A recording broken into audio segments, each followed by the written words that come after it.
بار به خدا گفتم که یه چندرغاز عمری دادی دمار من در بود. چی میخوای از جون من؟ در گوشم گفت خودم میندازم تو دل رنج، خودم هم نگرانتم که بهت آسیبی نرسه. گفتم خب یه بارکد به من بده، چی میخوای از من؟ فرمود تمام راحتی بیرون تو قاتل رشد تو و تمام آرامش درون تو لازمه رشد توه.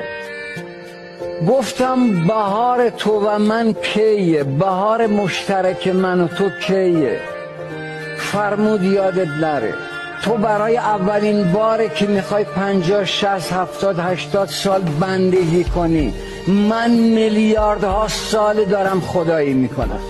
بیا یه بارم شده دستو بذار تو دست من، این همه دست به سمت دیگران دراز بوده. گفتم چجوری دستمو بذارم تو دست تو؟